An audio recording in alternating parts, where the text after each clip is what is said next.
성도 여러분 안녕하세요. 로마서 말이에요. 8장 정도까지 오니까 전체가 좀 보이지 않습니까? 전체를 한마디로 요약하라고 하면은 저는 이렇게 할 수 있을 것 같아요. 로마서는 믿음과 사랑을 말하고 있는 것이다. 이렇게요. 믿어 순종하게 하려고의 다른 표현일 수 있는 거죠. 그 믿음이 바로 오직 믿음으로 말미암아 하나님 앞에서 의롭다 여김을 받았다. 하나님의 아들 되었다. 이제 성령 하나님 안에서 죄와 사망의 법에서 해방되었다. 육신으로 살지 아니하고 영으로 살아갈 수 있는 사람 되었다라고 하는 다른 표현이겠죠. 사랑은요. 그 사랑으로 말미암아 이제 다른 사람들을 섬기며 살아가게 된 것이고 하나님을 기쁘시게 하며 살 수 있게 된 것이고 믿지 않는 자들을 향하여 복음 전도에 열정을 갖게 된 것이고 믿는 자들 안에 있는 갈등의 문제를 사랑으로 해결할 수 있는 사람들이 된 거예요. 그것이 로마서 9장 이후에 나타나는 말씀들의 핵심이라 할 수 있겠죠. 전반부는 믿음과 관련된 것이 핵심이었다라고 한다면 후반부는 사랑과 관련된 것이 핵심이다라고 할 수 있겠죠. 즉 믿음에 근거한 사랑이 그 후반부에 나타난 거예요. 믿음에 근거한 사랑입니다. 빙산의 일각으로 드러나야지 빙산 없는 일각은 존재할 수 없다니까요. 마찬가지로 앞에 있는 믿음은 사랑으로 입증된 거예요. 사랑으로 입증된 믿음이라는 거죠. 만약에 그런 것이 사랑으로 입증되지 않았다고 한다면 야고보서의 말씀대로라고 한다면 행함이 없는 믿음은 죽은 믿음이다라고 하는 것으로 나타나겠죠. 그래서 믿음은 사랑으로 역사한다. 사랑은 믿음의 열매다 라고 하는 공식이 이 로마서에서 나타나는 것이고 이 믿음과 사랑의 관점에서 한번 대상자들을 생각해 보라고요. 네 부류의 사람들이요. 믿지 아니하는 유대인, 믿지 아니하는 이방인, 믿게 된 유대인, 믿게 된 이방인, 이 네 부류의 사람들을 사도 바울은 가슴에 품고 지금 로마서를 쓰고 있는 거잖아요. 아직도 예수 그리스도를 믿지 아니하고 있는 이방인들, 그래서 이런저런 죄를 지금도 계속 짓고 있는 그 사람들.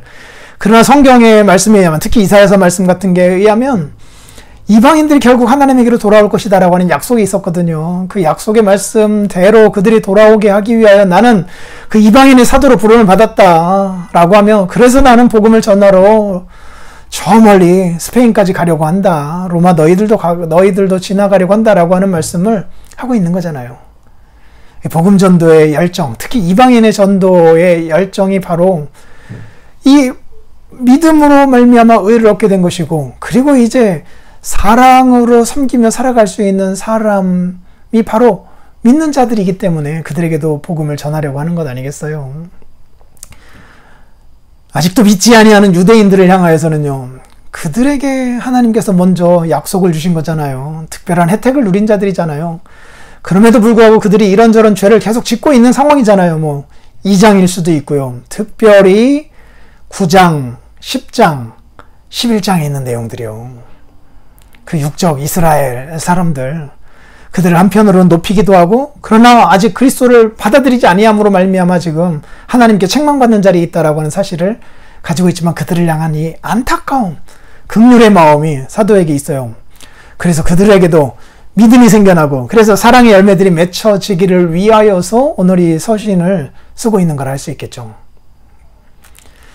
또 믿는 자가 되었다라고 한다면요, 믿는 자 된 이방인이요, 그들은 자꾸만 유대주의적인 어떤 그 요구들 앞에서 자꾸만 흔들릴 수도 있잖아요.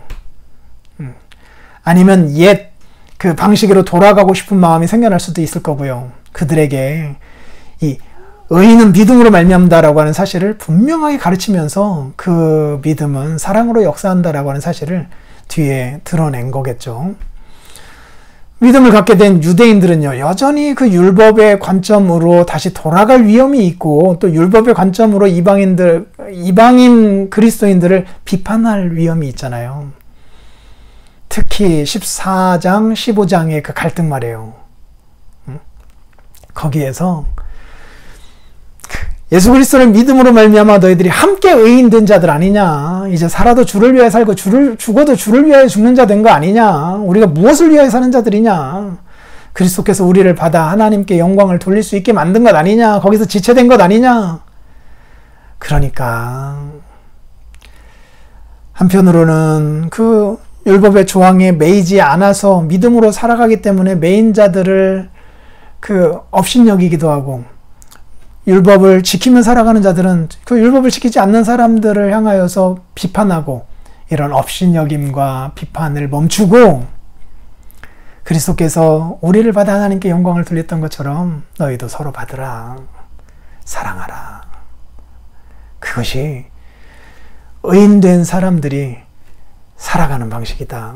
그 사랑이 의의 열매 아니냐라고 가르쳐주고 있는 것이에요. 그래서 이 믿음과 사랑이라고 하는 것이 사도의 마음 속에서 이렇게 꿈틀거리면서 믿지 아니하는 이방인 유대인 그리고 믿고 있는 이방인 유대인들을 다 끌어안고 이 믿음과 사랑으로 녹여내고 있는 작업이 로마서가 아닐까 생각됩니다. 이 관점에서 한번 묵상해 보시면 좋겠습니다. 그리고 저녁 기도회 때 뵙도록 하겠습니다. 감사합니다.